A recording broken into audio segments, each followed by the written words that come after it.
3 p.m. Can you call the abbreviated roll? Commissioner Bernstein will be joining us shortly. Commissioner Grossberg and Commissioner Flores-Weiskopf will not be in attendance tonight. Vice President Rundberg I'm here. and President Kaplan. I'm always here. That's I tried not it. true. You're mostly here. Okay, are there any additions to the agenda? No. Yes. Oh, Highland Park Country Club discussion. Okay, and we will put that at the end. So, we can't do the consent agenda yet. Can we? no. No. Nope. So, we can't do that one yet. We can't do that one yet. Treasurer's report. Miss Curtis, you ready?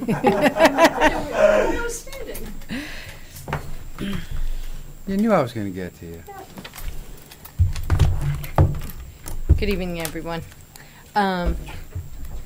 This evening, as it's indicated on the agenda, we're presenting for your review and your approval is the comprehensive annual report for 2017. Boy, that young gentleman's here. For Sean from Lauterbacher and Amon here is to give a presentation. I would just like to start out by thanking Lauterbacher and Amon for their assistance in completing the annual report. It is always a pleasure working with them. Throughout the year, Lauterbacher and Amon provides assistance with accounting questions, GASB pronouncements, really almost anything. Lauterbacher and Amon is always there to help us, and I really have come to depend on their guidance, so I appreciate working with them. The monthly financial statements are included in your board packet, and I just have a few comments on those. Since the beginning of the year, there's been very limited activity in the special rec and the debt service funds, and that's really to be expected. We're not going to see any major activity in the debt service fund until June, and then in the special recreation fund, we'll start seeing some activity in May. Expenditures in both the general fund and the recreation fund are consistent with summer preparation. And as I've been mentioning at prior meetings, revenue associated with summer programming will be recognized at the program start date. So as we move into June and July, revenue for summer programming will be realized. So you'll see some changes in the revenue numbers. On the note of camp, for the last 6 years, we've been tracking camp registration as of May 15th. We just chose a day, and it happened to be May 15th. And we're happy to say that the 2018 enrollment is at an all-time high for that date. So that's very encouraging. There are 984 enrollments. We anticipate approximately additional 250. There are some camps that are full, but there are spots available in both the first session, second session, and then the end of season mini camps. And then the checks and disbursements presented this evening total $1,571,357.89. And those were reviewed. They were reviewed. They are all budgeted expenditures, and there's nothing out of the ordinary. Okay. Okay? You want to just keep talking? I would love to answer whatever questions you guys might have. I have to say, in the business office, this is like our one quiet month, because the audit is done and the budget really hasn't started, so I don't have much to report. Good. Thank you. Okay, thank you. Certainly nothing adverse. Parks Foundation update. And since our 2 Parks Foundation members are not here, who is here? Being Terry and Lori. So I am speaking on behalf of the foundation this evening. The foundation is chugging right along. We have 8 members as a result of the Champions Banquet, very successful event last week. We also have interest from several other residents to join the foundation, volunteer. The foundation did make, I believe, a very good contribution to the Champions Banquet. There were several auction items that they were able to secure for the banquet, as well as, I believe, about 40 ticket sales for the banquet. So they're very enthusiastic about this event, and I know that in the coming years that they will continue to participate even more and continue to be a positive supporter to ensure that that event continues to be as successful as it has been. They also are working on the Firecracker 5K. They plan on volunteering for the event, and they're in the process of securing sponsors, and just recently secured a $750 sponsor and are looking for more. For the 4th of July, they are underwriting the beverage sales. One of the foundation members' business will be underwriting that, and the foundation members will be manning that booth for beverage sales.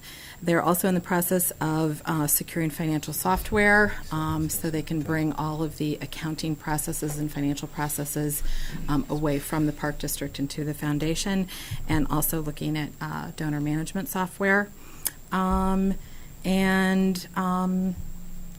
I said, they're just chugging right along, very dedicated group of people, and they're very enthusiastic, and they're really making some fast progress. So, Okay, and I will Any tell you, question? I went to the, do we know how much it, Sorry. do we know how much we made at the bank, the foundation made at the bank? I believe they are still counting, We but made that much. the expectation is that we have doubled what we made last year in terms of Okay, donation to I'll Smile. buy. That's What what did we that's make what the last hope year? is. So. What did we do last year? 15. No. Well, the two golf outings alone raised $9,000. We're gonna be able to contribute more to, or donate more, the foundation will to Smile than they did last year. So. Okay, that's But, great. Yeah. And it was a great event. And if Chris Malzuski were here, or Carol Sasrosi, I would tell them that they did a phenomenal job. And the speaker, even though I am a Cub fan, was Ozzie Guillen, and he was even pretty good. Yeah. Chris and the staff do a great job. Well, he held back his stories because there were kids there. Yeah. So Oh. only one curse word out of the whole time he was there. Okay, Anything else? Thank you. Foundation? Sure. I will just make note that Liz has really been the anchor to the foundation. She's been the go-to person for them, and has contributed significantly to the cause, so thank you. okay. Director's report, Ms. McElroy. Well, we talked about the Champions Banquet, so I'll pick that one off, but that was not my lead item. My lead item is that the beaches and the pool open this weekend, which is, I think we're all still trying to wrap our head around the weather that we've been experiencing leading up to this weekend. But it certainly hasn't stopped in terms of preparation for the opening of Hidden Creek, the opening of Rosewood, and the official opening of Park Avenue boating. So we have staff hired, we have staff training and continuing to train, and we are looking forward to a safe and successful boating, beach, and pool season. And as I say, it's just when you've been dealing with the weather that we've been dealing with here, it's created a lot of challenges for our Parks Department in terms of getting a lot of the outdoor facilities ready. But a lot of work has been spent these last, like when it hasn't been raining. So we are ready to go. I'm happy to report that our applicants for the lakefront and for the swimming pool are way past where we were last year at this time. So I assure you that we will not open any facility that is not safely manned to address that area. And then once we get the beaches up and running, we then will be focusing on camps, which begin on June 18th. We are still looking for some camp staff. So if people are scurrying for a job, www.pdhp.org, and you can apply through the website. And then we have a lot of training leading up to the start of camps. So summer is here officially for the Park District of Highland Park. A couple of other items of note. Tomorrow night we have the first of the public input phase for the Lakefront Master Plan. We actually have an outstanding response for tomorrow night's, I don't want to say meeting because it literally is an open house, and that we will we've moved it to the Highland Park Country Club in response to the RSVPs that we've received. And this is set up to be more interactive so that we will have stations around the room addressing the different sites that we have on the lakefront. We will have all of those sites manned by staff, and we will be seeking feedback from our public about how we can improve our facilities as we look forward to the future. And this was one of the Green Print initiatives, and Amalia Schwartz, our planner, has spent a lot of time over the past year really looking at that original 2007 Lakefront Master Plan and really pulling out initiatives that plan addressed, highlighting accomplishments that we have made along the lakefront. And that's part of a display for tomorrow night. So it's been a work in progress, but now we're kicking off the public input phase tomorrow night. And then we will be visiting different sites along the lakefront this summer to gather more feedback, because obviously Lake Michigan is our #1 resource, probably one of the reasons that people like to live in Highland Park, because you've got Lake Michigan in your backyard. And obviously one of our mission, this meets the mission of the Park District in enhancing our natural resources. So we look forward to hearing from the public tomorrow night, and we will keep the board notified of activities as we move forward. Shifting gears, another Champions Banquet reference, but we talked a little bit at the Champions Banquet about how when our sports teams have great success, then our programs seem to be quite successful. And the trend that we're seeing right now in our baseball program is really quite something, because the Cubs obviously didn't have the same success last year that they had in 2016, yet our baseball numbers are doubling our enrollments from last year that doubled the enrollments from previous years. So baseball is hot, and certainly the Little Sluggers program is one that has definitely doubled in enrollment. So it's great to see these numbers, and we will continue to hope that our teams are successful, because it rubs off on our programs, and clearly we're doing something right because we've got the people coming back for more. So all of the little baseball programs begin on June 4th, and there are limited spots still available in all of those programs. We have a number of special events. As a matter of fact, I think Liz and I were talking, and this might be a record-breaking summer for special events that the Park District of Highland Park is running. So instead of naming all of the special events, I will just give you a taste of things to come at Rosewood this summer. We will be having yoga, we will be having paddle, we will be having movies. So I would suggest that people, again, log on to our website, www.pdhp.org, and go to the facility or park of your choice and see what we have to offer, because there is quite a bit. And I think that pretty much covers where we are in preparation for summer 2018. Perfect, thank you. Mm-hmm. All right, well, we're at that point in our program where we have to take a break. I forgot one thing. Oh, no, we're not taking a break. We do have one of our new staff in attendance at the meeting tonight. Rob Lau is here. He can rise and take a bow. Hi, Rob. So Rob, What you doing for us? Rob, I'll start. He can finish. So Rob was hired to be the new manager of the Deer Creek Racquet Club, and with the Deer Creek job comes the responsibility of Park Avenue. And so Rob is going to be getting his feet wet quite literally tomorrow night with all of the public coming to talk about the lakefront. So if you'd like, Rob can come up and give you a snippet. Okay.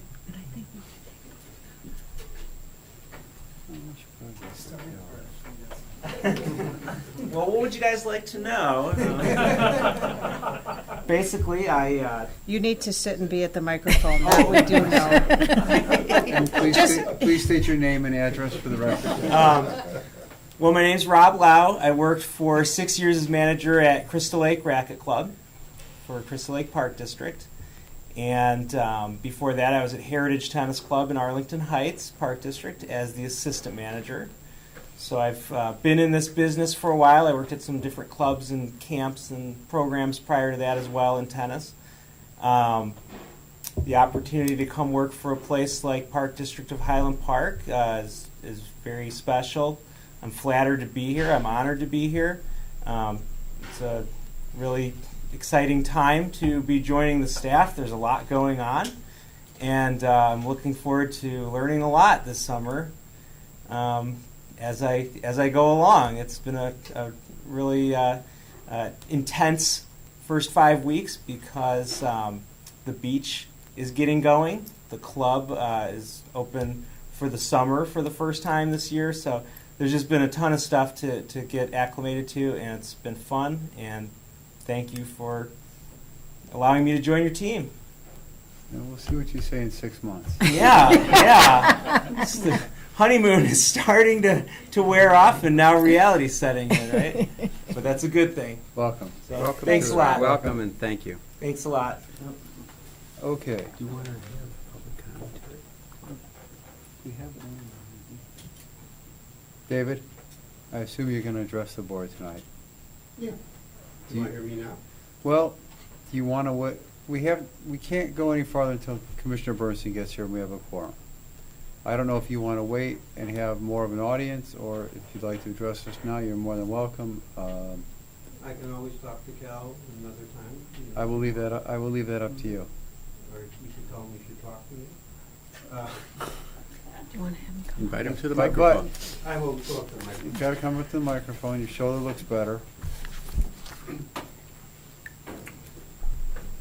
How did you guess I was going to say something? Well, you're the only other, well, speaking public here. These guys Okay, can't I'm- react to- David Sogan, a resident of Highland Park. Do you need the address? Please. 1092 Wade, Highland Park. Thank you. I've come tonight to talk about institutional knowledge and understand that my background, working in the regulatory industry in diagnostics, we had device mastery history files where we not only had the development of a product, but all the various things that went wrong and how they were fixed. I think Park Avenue Beach is probably one of the more complicated sites that the Park District has to operate. There are lots of natural challenges in terms of the lake. There are challenges in terms of how do you maintain the facility. And I'm not here to carp about the barge, but to talk about how we got there and where perhaps as a community we dropped the ball. I don't know how many people here remember Jim Harkness. I know Barney does. Liza, you overlapped Jim, what, 2 years? Just a little Kathy bit. knew him well. Now, Jim was here when that barge was installed. I'm virtually certain of that. And Jim Harkness came from a background of maintenance. So Jim really understood the moving parts down at the beach. And after the barge was installed, over the years, when the lake side of the barge was compromised due to ice damage, it's most of the damage that occurs down at the beach, besides waves moving the sand around, will come by, as a result of the ice. I mean, it's amazing what the ice will do. We can tell you other stories about that. And Jim periodically would arrange to have someone from Mutual Steel come in and weld steel onto the east side of the barge. And that prevented the toehold that hit the barge maybe about 8 years ago. And at that time, I know that there were boating community members that said, well, you really should weld this. But no one, I think, really understood why they needed to weld it. I didn't understand. I thought it was cosmetic. I didn't appreciate that what was going to eventually happen is what happened this winter, where the ice finally completely breached the interior, washed all the gravel away. When Jim left, eventually we had Chris Wilsman come on board. I worked with Chris for a number of years on a number of different issues down at Park Avenue. Chris became very knowledgeable. Unfortunately, Chris left suddenly, and there was no overlap between when Rob came. And Chris had his own institutional knowledge that he took with him and then has to be relearned. Now, some of us have some of that information, but there's no way in which it is preserved from one generation to another.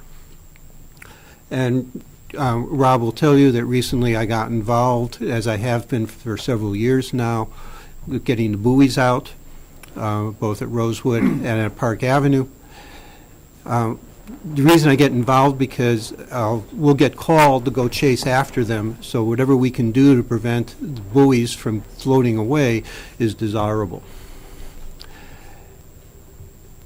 What I would like to suggest that the Park District consider is not another advisory board, but really I would call it a risk prevention, a risk management board for Park Avenue Beach, so that an appropriate group, both of the users that tend to have longer tenures than the park board employees, and the park board employees also, so that we would keep track of the various issues that have come up in terms of running the facility. And I'm not suggesting this is something that has to meet once a month, once a week, but perhaps once prior to the season, once in the middle of the season, once towards the end of the season. And then we start to compile a record of the information. Because I can tell you a whole bunch of things we've tried to do to avoid having to recast concrete weights every year for the buoys. And we have failed every single year. And I would hate to see someone try to do it again. But that's just one example.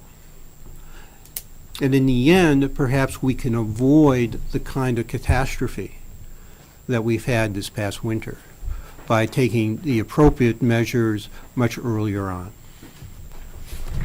The Commodore? Oh, you missed my entire speech. I'll catch You it have on to- the tape. You'll catch it on the tape. Yeah. I think that's a great idea, to try to implement a working task force of knowledge and, be able to pass on that wisdom from year to year. As you're saying, how do you put the buoys in the water? How do you make sure they don't go floating away? There's other things that obviously people know about. I mean, I can tell you until Steve King, one of our members, got involved with setting buoy lines length, they were always floating away because they weren't long enough. Big waves would come in. They ended up somewhere near Rosewood or Ravine Beach. But that's just one example. There are other examples down there. I know that there have been issues with the floating dock. I don't know if any of those issues over the last several years have really been recorded as to what worked and what hasn't worked, because we've had failures there. So that's my recommendation. I think it's a great idea.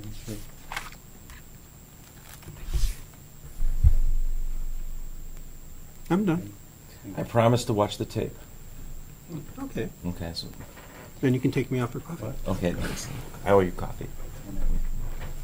I need to stay Take for the anything roll. else for 2 The roll now. I'll go have my dinner. Go have dinner. We're up 6-0. All right, Watch the thank- Cub game. Thank you, David. Thank you, David. Thank you. Good night. Can I comment? Thanks, David. Note for the record. We did. Okay. That brings us to the point in our program that we're back to our program.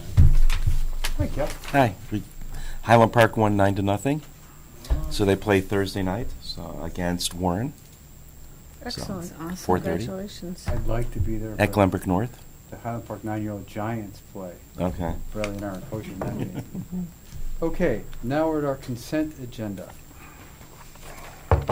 Is there a motion to approve the consent agenda? So move. Second. Please call the roll, Kathy.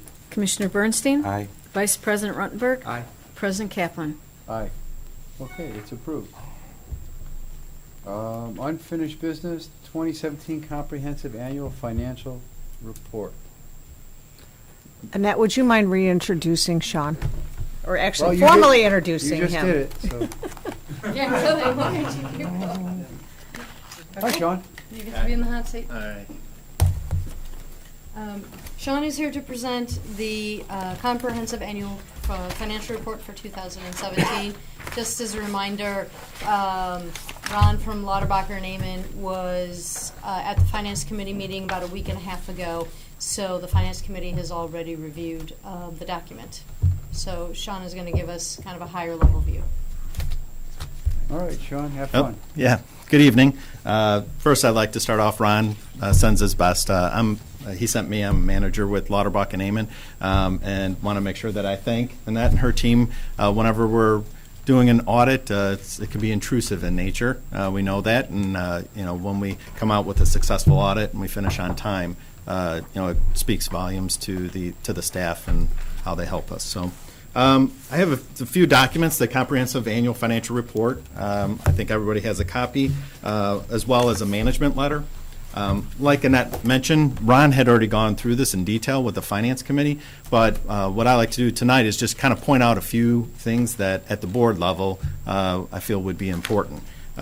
First and foremost, if we turn through the report, comprehensive annual financial report every year. To get that certificate, the report is sent to the GFOA, and they go through an extensive checklist and then award you that certificate. Now, this report for 2017 will be sent to the GFOA, but within this For our people report. at home, who is the Oh, I'm sorry. GFOA? The Government Finance Office of Association of Officers. Okay. So they're the ones that issue certificates. And basically what that does is it says that this report is within government and accounting standards to the highest level. Everything. And so that is actually here. And that was awarded for the 2016 report, and it'll be, again, this will be submitted for the 2017. The next thing, which I think is the most important thing for the board to know, is the independent auditor's report. And basically, I'm not going to read this, but it's a clean opinion, an unmodified opinion, meaning that everything that was presented to us in the financial statements that we've audited is presented fairly from what we tested. Behind that is the management discussion and analysis. The only thing I'm going to mention about this is a great place for a board to read about the financial statements because it's a narrative format and gives you comparisons from year to year. So that's usually the best place for a board to get the information about the financial position of the Park District. But skip over that. I want to go to the basic financial statements. And what I really just want to point out is how did the Park District do for the year? And as an indicator, what we look at on page 5. On page 5 is all-encompassing the financial statements for the Park District. And you'll see at the bottom of page 5 is the change in net position, and it was an increase of $1.7 million. The net position ending balance is over $54 million, and so that basically represents a reserve of your financial position for future expenditures. That's the Park District as a whole, but if you turn to page 9 and 10, this is probably a little bit more of what you're familiar with, is at the fund level. And the fund level captures your revenues and expenditures for the year based on the different programs. On the bottom of page 10, as a total, you had an increase of $154,000, and your fund balance is $20 million, which really represents a reserve for future expenditures. The rest of the financial statements are the notes of financial statements that support the numbers, footnote disclosures, and some additional statistical information about the Park District. I'm not going to go through that, but certainly I'd like to open up if anyone had any questions about the financial statements. Commissioner Mercy? Vice President Ruttenberg and myself, we spent over an hour with Ron at the Finance Committee, and all the questions that I had were answered. I don't know if you have any more, Barney, but I think we kind of went through this really closely and comprehensively. I would mention one thing is that in the years past we've had some notes or some things were raised by the auditors which have been corrected, and this year it's a clean audit. There's nothing there.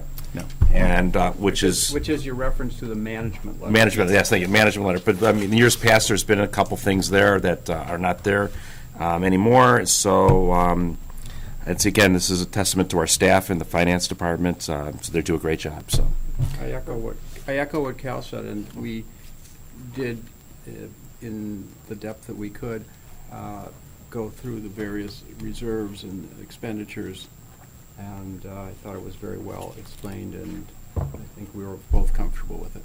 All right, good. Thank you, Sean. Thank you very much. Yep.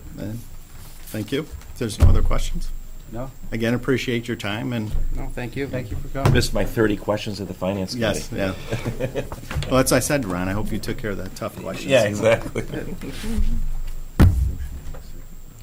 Oh, yeah. Oh, is there a Yeah. motion to approve Yes. the 2017 Comprehensive Annual Financial Report? Move for approval? Second. Is there any additional discussion?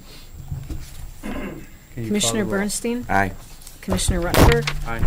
Commissioner Kaplan. Aye, motion carries. Thank you. Thank you. Thanks for coming out. Thank you, Rob. Can I just make one more comment?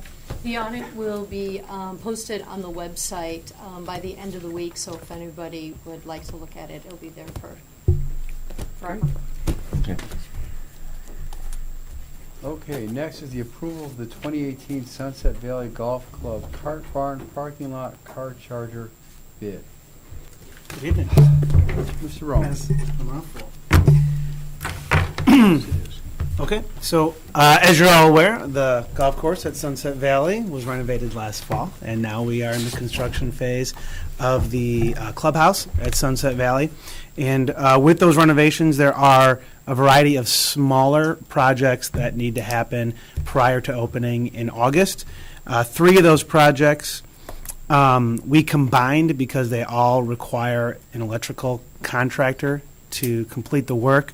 So those 3 projects were put into one project bid, and those 3 were the conversion of the cart barn in order to accommodate electrical charging stations for our electric golf carts that will be delivered in this July. So we needed to have electric brought over from the country club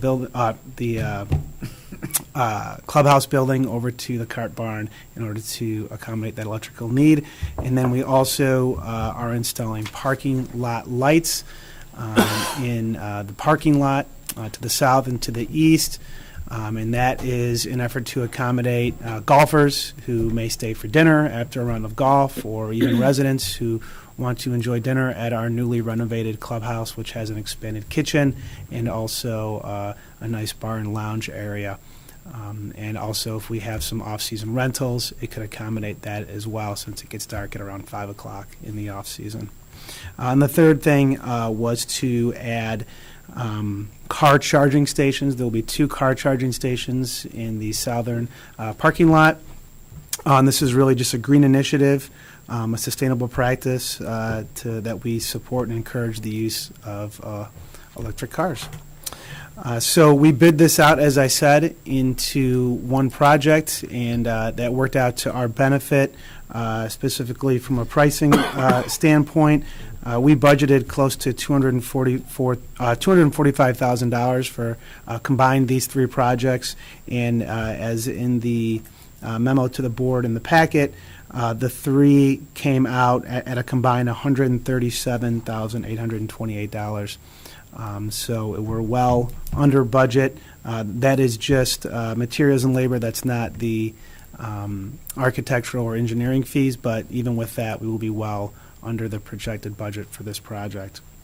The lowest bidder was Genesis Electric. We did receive 3 bids. They were all qualified, but Genesis Electric was the lowest. We confirmed the scope with Genesis Electric. We called all the references, and the references were extremely positive. They've worked with many schools and park districts, and on large projects, small projects, and had on time, within budget, and great feedback. So with that, the park district obviously is recommending at this point accepting the base bid and alternate number 1 for Sunset Valley golf cart barn conversion, parking lot lights, and car charging stations from Genesis Electric in the amount of $137,828. Any questions? Are we seeking sponsors for the charging stations? Not at the current time. We're not. but this is something that we're considering, and we certainly have the option to pursue. Okay. Do you need to do it? Yes, I want to make sure that you guys have no more questions first. Okay, can I get a motion to approve the 2018 Sunset Valley Golf Club Cart Barn Parking Lot Car Charger purchase with Genesis Electric? So moved. Second. Any additional discussion? Kathy? Commissioner Bernstein? Aye. Vice President Rundberg? Aye. President Kaplan? Aye. You got Thank you it. very much. Thank you. Okay. And lastly tonight, our addition to the agenda is our agreement with the city of Highland Park for the purchase of Highland Park Country Club, the lease of portions of the property, and everything included. If you guys had a chance to review the most recent agreements. I have. Yes, Liza, do you have a copy for me by any chance? I do. Thank you. I do.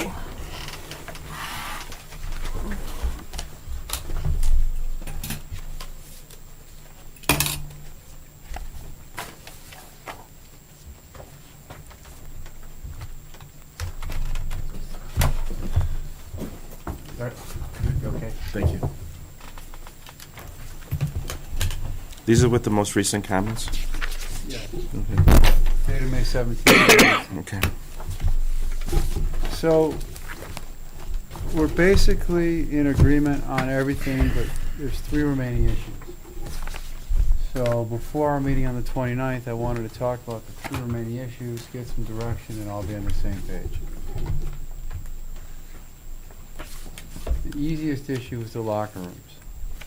The city wants to continue making the locker rooms a common area where for safety and for rehab reasons, we want to make it part of the lease premises. Any thoughts? I am, you go. Let me go first. I mean, I know we've talked about this at 2 previous meetings, about doing a safety audit with regard to the locker room. So have we made any progress with that? We are in the process right now of undergoing an audit with Homeland Security. And I don't know, have they been to the rec center yet? So we'll have to follow up with them to further, to take those conversations to the next level. So what's the purpose of that audit? Is that for? Well, we presented to you about security in Yeah. all of our facilities, so we were going to add the locker rooms to the mix. And we've talked about this at the last meeting. I don't want to repeat myself, Right. but you know, obviously, I have tremendous concerns with regard to having multiple entrances to our locker room, and we talked about maybe having some safety consultant or audit that and come back to us with recommendations how to make better control access to our locker rooms, and and that may impact what the city is requesting with regard to the locker room. But I think that as we always say, or excuse me, as our executive director always says, safety doesn't sleep. We all say that. And so we got to make sure that number one, our patrons who use our locker rooms are safe, and whatever that entails, that's what we should do. And I think we should keep the locker rooms out of being a common area, that they should be under our control with the same as the hallway. The city can use it in the normal course and use, but I think we need final say of it. Subject to whatever this audit tells us. Correct. Yeah. Well, the audit is going to provide, let's just use the word enhancements possibly. Recommendations. Recommendations. Yeah. At this juncture, vis-à-vis the city, and for the reasons you've articulated and, other conversations we've had, I think the locker rooms need to be totally within our control. That and the access hallway, I agree with the city to have usage as they need it. as they need it. So let's write it up that way, and We can have that discussion with the city, but Right, so just for making it simple, we'll move the locker rooms from 2A to 2C to be part in effect, similar to the pool hallway, so that we will have exclusive possession and control of the locker rooms and be solely responsible for their maintenance and repair. And we agreed to grant the city reasonable and necessary access consistent with historical custom and practice and subject to reasonable safety and security regulations. Correct. Mhm. Easy enough. Okay. Easy enough to put on paper. We'll take the next easy one. Now, I'm sorry, sorry. one other, the laundry room and the porte couture, that will remain a common area, those will remain common areas? Yes, because if they run banquets, I assume that they'll want access to the laundry room. Okay.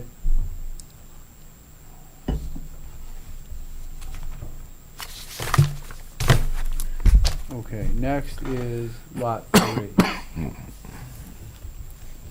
The issue that we have, and we talked about this Wednesday night with Lot 3, is that Lot 3 is built on a landfill, and although we're leasing it, the city wants us to take full responsibility for any cleanup or any EPA-related problems that occur in the future. Am I saying that right? Yeah. Okay. Well, what they've done is they took out the provision that talks about hazardous substances that, in effect, shared or made each party responsible for whatever substances they were responsible for having either created or occurred during their ownership. I think the conversation has always been that if we ever did anything that created a substantive hazard or environmental hazard, that we would do the cleanup for that. But short of something like that, it's the city's responsibility. We are leasing the property from them, and it doesn't matter how long we've been on the property or how long we're on the property. If we don't create an environmental hazard, it's not our responsibility. Or an alternative also, if we somehow pierce the cap or something like that, we do something that would we do something affirmatively that creates or it creates an environmental issue on the property, then obviously it should be our responsibility to clean it up. But if we don't do anything that and over time for some reason the cap fails, then that shouldn't be our responsibility. Right, and No. and remember, we put in, the city took out the language that dealt with hazardous substances. Mhm. We put in new language that deals with hazardous substances that in effect says exactly what Cal is saying and what Brian is saying. This has not yet been, Yeah.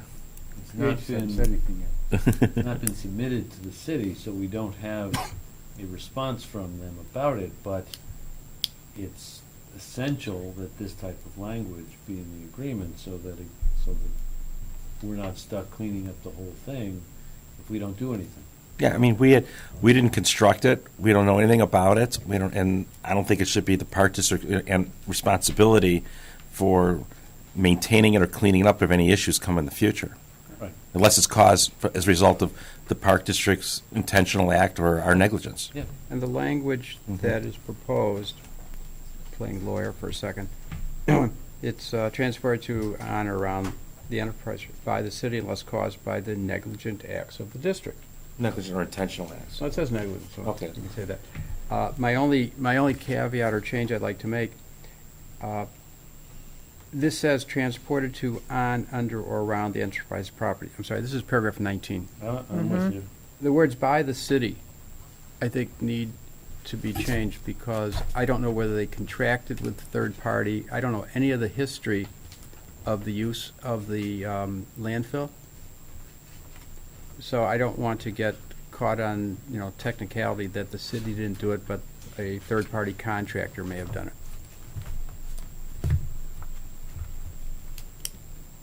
Okay? And how does that impact the other areas that of the country club property that are part of the landfill but are not part of Lot 3? Well, now you bring it up to our third topic. Oh, okay.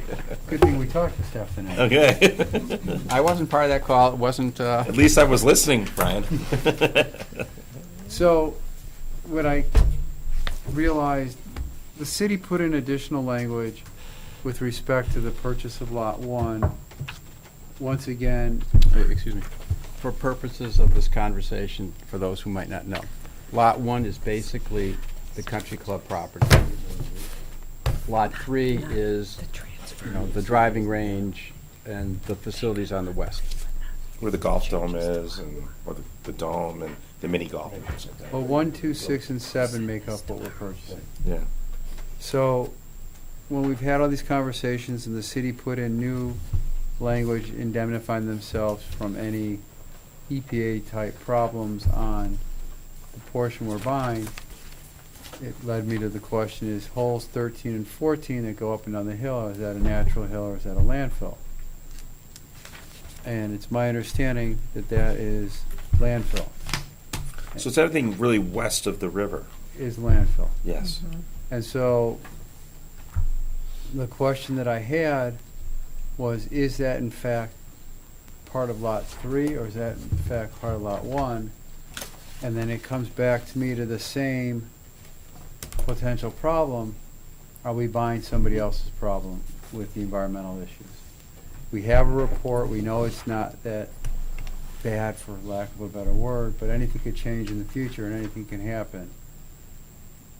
And I don't want to lease and or buy property when we're buying $1 million, $2 million remediation problem. That could bankrupt the park district if it's a significant environmental cleanup. It could bankrupt the park district. And I just don't know. I mean, I know for the lease portion, it's not worth it. But we need to understand from a survey what part of 13 and 14 is Lot 1, 2, 6, and 7, or what part is part of 3. I would feel comfortable with basically putting in both agreements everything that's west of the river. We're not going to provide any indemnification with regard to the city for any issue that may arise, any environmental issue that may arise without the negligence of the park district being involved. Can we just use the same language? Rob came up with. I really. Well, yeah, I'll look at that too. The city put in an as-is clause. Mm-hmm. That basically says that we've been using the property for a while, and that they've told us everything in the past about what we may find there. We've had an opportunity to investigate the property, and so we're not taking it based on any warranties or representations that have been made to us by the city. Now, it doesn't then go to say that we specifically agree to indemnify them for any environmental problems which may arise in the future.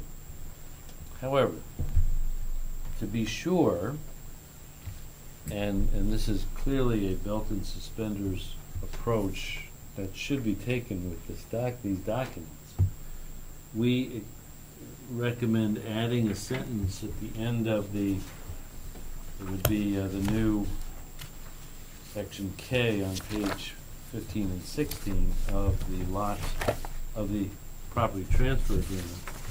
It says the acceptance of the property by the Park District in as-is condition and subject to all faults does not constitute an indemnification of the city or a hold harmless provision in favor of the city, and each party shall bear their own responsibility for any environmental liabilities created by each such party.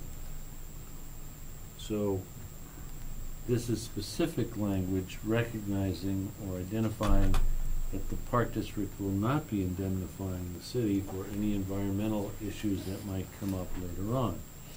If in 5 years on the country club, somebody's, because we did a phase 1 on the country club, but that, in the golf course, that doesn't mean you've dug a hole or done soil borings every 10 feet over the whole 90 acres or so. So if at some point it's discovered that there's a pocket of environmental contaminants, and it's reported to the EPA is going to come out and they're going to sue everybody, and everybody will then be responsible along the chain of ownership for whatever cleanup responsibility, including the Park District. But what this language ensures is that the city isn't going to then be able to turn around and say, here, you agreed to clean up anything on our behalf, you defend and pay.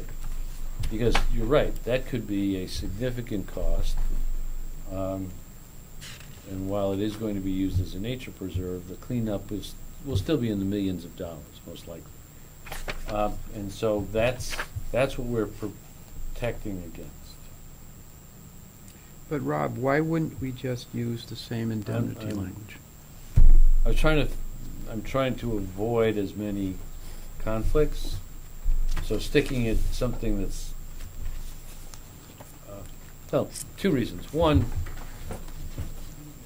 to keep from having to change this a lot, and two, the language that's been proposed by the city isn't really significant. All it says is that we're buying the property, not relying on any warranties made. But that's okay. We can accept that we're buying it as is, where is, but this is a specific carve-out from So you're that. suggesting we add in all the hazardous Add in that substances? same, that's Okay. right. And because we're going to fight the battle one time, if I could phrase it that way, Yeah. add in the same language to provide us with the same protections. I think, Cal, Brian, do you agree with that approach? Yeah, that's fine. Yes. No. So Jeff came up with It's a survey. survey, not a community survey, but No. a survey. A plat of survey. And so I will ask you the simplistic question is, are holes 13 and 14 of the golf course in lot 1, 2, Yes. 6, and 7, or are they part of lot 3? 13 and 14 are part of lot 1. Okay. So consequently, we need the language. Yeah. But the language actually that we're looking for, I guess, is a little bit broader, and that may be what we need to discuss. Are we looking for, are we comfortable with the property to the east of the river? Or doesn't it matter where the indemnity applies to? You know, what we could do, for simplistic reasons, is that we could ask, I mean, maybe I'm trying to make it more complicated, but we could subdivide Lot 1, and then we could basically consolidate where everything west of the expressway into west of the river into Lot 3. So those two holes would then be part of Lot 3, and they'd be subject to the language that's in the lease agreement, and then that's going to be treated differently than everything east of the river. However, and I thought about that, I think you may have mentioned it, Yeah. it's part of the nature preserve, or the passive natural area. And so we would have to take all of the passive language and put it into Oh. both agreements. I think, I'm comfortable, and that would be a good approach, but for that. And at some point, I think we've got, like, the Lot 3 arrangements different than the. Yeah, I'm just, Lot 1. I mean, I get it, because you also have the connectivity to the 39 acres, and then that's the access point. I get that, and I'm just trying to think ways of doing this that try to keep, But this will work. yeah. The Okay. indemnity language that Rob proposed will work. Okay. Because that's I mean, obviously, we don't know the life expectancy of that cap. And so, I mean, that could be a big ticket, who knows? I don't know the history about it, just like you, Bernie. I don't know the history of that. So that was a city dump, right? Yeah, that was a city, anybody know anything about the history of that? It closed in, I want to say 1970, and it was capped completely in 73. I think the country club bought it in 76. So 2/3 of it are country club property, and then the golf dome, Mhm. and then the top section is actually where the public works is. That's part of It goes all the way up to 26. so the cap goes all the way up to 22? Yeah, it's basically like a triangle. It's the Skokie River on Mhm. one side, Skokie River Woods on the other, and then. So where the salt dome and everything like that, that's on also? Yeah. Oh, wow. Hmm. All right, well, I think we should have that conversation with the city. We can talk about it on the 29th. Agreed. We will. Yeah, okay. Would you like us to send revisions to the transfer property to the city now? They have the Lot 3 language. Yes. Okay. I mean, I would highlight these three issues, Yeah. in your email to Gita. Say those are Okay. the three issues that we need to discuss, or unless the city's okay with it, our revisions. We'll get that out tomorrow. Okay. Okay. What time's the meeting on the 29th? 5:30. 5:30. It's part of their committee of the whole meeting. Oh, so we're not going to, Right. 5:30? Okay, well, that's all I had on this. Anything else, Cal? Barney? I provided some editorial comments to Rob. Okay. I think that might be it. I don't see any reason to go into closed. Have we made any progress on identifying where all the easements are on the survey? On the plat of survey? Sure. Okay, can you show us where all the easements are, please? All right, so, now it's a little hard to differentiate the lots here, but here's the Big golf. board help if you put it up at the table too. It's color-coded. There's too many lines, No colors. Yeah, no colors. okay, That'll help a little bit. okay. You want to follow the cursor up here too. Sure, I'll So- follow you. So down here, here's the golf dome. There's the parking lot.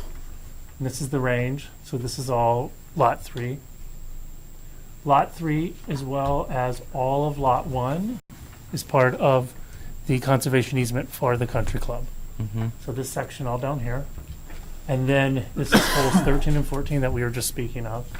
You cross the river, and you have the remainder of the course here. Goes down to the edge where the buildings are, goes up, and it includes everything in the golf course except for Lot 6 and Lot 7 right there. And then the other easement that's involved in this property is Lot 2, which is Highland Park Woods. Wait, what was the first easement? Conservation easement. Oh, the conservation easement. Okay, so the conservation easement for the country club, for the Highland Park Country Club, is Lot 3, and the Okay. majority of Lot 1, in Lot 1, but it Okay. does not include Lot 6 Okay, and Lot 7. got it, okay. And then you have a separate easement for Highland Park Woods, which is solely Lot 2. And then there is a third easement, which isn't really part of these discussions, but it's the Lushing combined parcel, the Skokie River Woods. Okay. Those are the So there's three no, easements. like, utility easement, there's no water mains running through the property? Oh, yeah. There are. There is, right, actually here. Okay, show me, so where are those at? All over. It's going to be hard to see. Okay. So that's what Cal was asking, that the survey be tied to the title commitment that we received Yeah, to show where all the various easements are that are called out on the title commitment. if there's a Or- utility easement, there's an access easement, or any of those type of easements, I don't have the title commitments in my car if you want me to go get it, but I'm asking you, basically asking your help to basically show us where on the plat of survey where these easements are located, if they are. It could say all of Lot 1, and it could be subject to all of that, but I just, if there's a specific place on the plat of survey, on the property where these easements are located, I'd like to Cal, know. okay, to address this, it's hard to see on this, Yes. Yeah. but the survey does show easements, and he calls them out by document number. I don't know if, and you have to ask Rob, I don't know if all of them are shown, and that it doesn't tie to somebody has to tie exception 12 to the easement running this way. Yeah, I just want to see if there's, make sure there's, what's the impact of those easements, where they're located, and what's the impact of them? Right, so it's hard to explain them all right now, but I zoomed in right on the edge of Lot 1 and Lot 2, Yeah, and right here is a water main easement that's indicated. okay, that's So what I was it is, asking. everything is included on there. Okay, so someone going to sit down and explain to us where these are located and match them up to the title commitment? Or do you want us to do that? All right, give me a copy of the survey, I can do it. All right, well, let's, I don't have a problem. Yeah. Just need a big copy of the survey. I know. I like to take a You highlighter. want bigger than that, Barney? I don't know, I can't see it from here. Barney, That's I'll all right. I'll defer you to Adam Simon in our office if the two of you want to do it, or if you can Oh, just. if I run into a problem, I can call Adam. Why not? Okay, that's, What I'd like to do is, That should be big enough. I like, I yeah, know. I think we should be, take a highlighter That's what I was gonna do. and show us exactly where all the easements are located. the, Yeah. I won't say the issue, but an issue may be that I think I've been told that the city isn't positive about where all its easement lines are or where they go. I'm not, don't hold me to that. No, it wouldn't surprise But, me. Yeah. but I Sure, think but we understand at that. some point that's been But expressed. So I think we can only.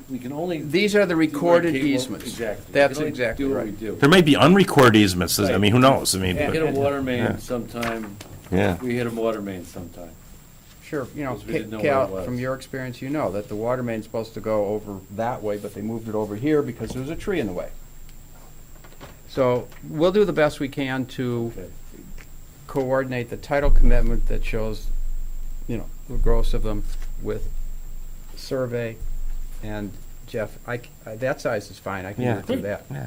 I I think. can't do it on the computer screen. I think this is actually a very important exercise Yeah. for the planning group, when they sit down and actually plan what to do with this property, that they're gonna have to know where these easements are located. The title company, I'm sorry, the surveyor has, this is an Alta survey, the surveyor has called out. Yeah, I just But got. I just got a don't little- know that I don't Yeah. sync them up yet. Okay, because I just got a little PDF of it. That's what I have. Okay. Okay, that's my question. Okay. Okay. Anything else? I mean, after the meeting, since Adam just walked in, if you could talk about those 3 items that we just talked about that he missed. We don't have to do it now, but we can do it after the meeting. answer's for sure no. Okay, Done. okay, Go okay, eat dinner. all right, Yeah, that's fine. okay. Anything else? Motion to adjourn? Move to adjourn? Second. All in favor? Aye. Anybody opposed?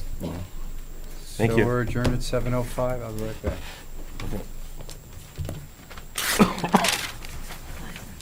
Look what I found here in my chat. Oh, right. Oh, great.